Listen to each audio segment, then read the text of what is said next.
Vérité, en vérité, je te le dis, si un homme est né de nouveau, il ne peut avoir le royaume de Dieu.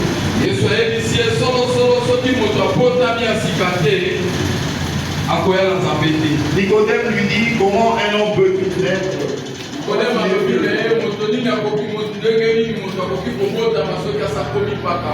Peut-il rentrer dans le sein de sa mère et naître? Jésus répondit en vérité, je te le dis, si un homme est né de nouveau, né d'eau et d'esprit, il ne peut rentrer dans le royaume de Dieu.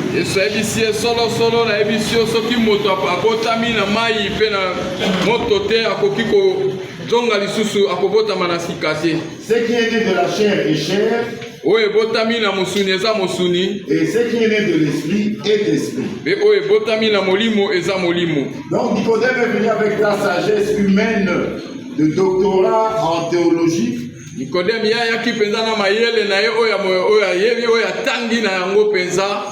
Mais il ne savait pas comprendre qu'il fallait naître de nouveau.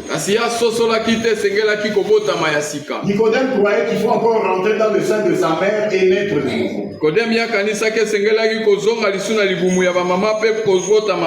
Mais c'est ce que le Seigneur Jésus essayait de lui expliquer. Qu'il devait être revêtu de la puissance du Saint-Esprit. Bien-aimé, deuxièmement, on nous demande d'être baptisé par le Saint-Esprit. Nous devons recevoir le baptême du Saint-Esprit, bien-aimé. Alléluia. Jean-Baptiste disait quand il administrait son baptême. Il disait aux disciples, moi je vous baptise d'eau. C'est le baptême de la repentance. Mais celui qui viendra après moi,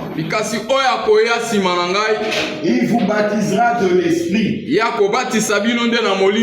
Alléluia. Amen. Nous allons lire dans Matthieu chapitre 3, versets 16 et 17.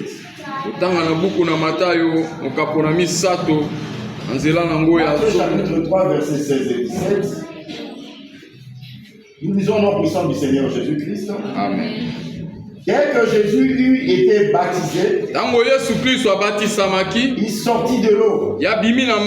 Et voici les cieux s'ouvrir. Et il vit l'Esprit de Dieu descendre comme une colombe et venir sur lui.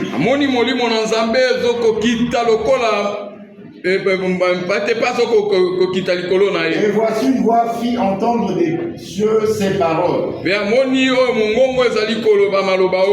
Celui-ci est mon fils bien-aimé, en qui j'ai mis toute mon affection. Bien-aimé, lorsque Jésus-Christ est passé au baptême, bien-aimé, Jean-Baptiste n'était pas d'accord. Jean-Baptiste savait que Jésus-Christ, c'est l'homme qu'on entendait. Donc il était supérieur à nous.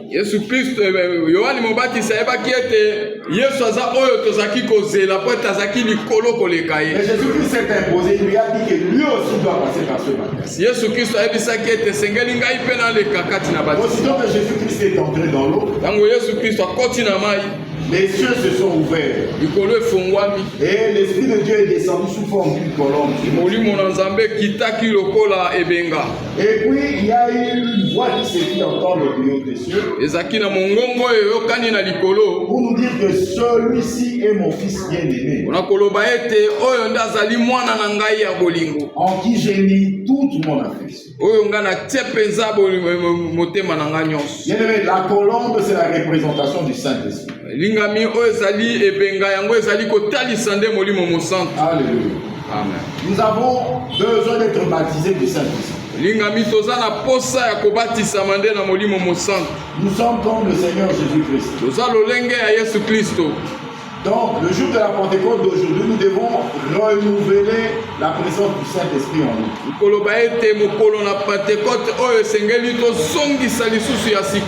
Bien, mais ce n'est pas la Pentecôte 2024. Nous devons recevoir une nouvelle Pentecôte de l'année 2025. ezali mokolo na kitela ya 2024 te sengeli na biso to yamba penza ya sika. Bien-aimé, quelle est l'attitude à adopter? Olingami lolenge nini esengeli kozala. Nous devons être ensemble. Esengeli tozala esika moko. La Bible dit que les disciples étaient ensemble dans la chambre haute. Biblia ebisi biso ete bayekoli bango bazaki esika moko bango nyonso. Nous aussi nous devons être ensemble Biso pe esengeli na biso tozala esika moko. pour recevoir le Saint-Esprit. Mpona koyamba molimo mosantu. Nous devons vivre dans l'unité, bien-aimé. Esengeli kobika na bomoko.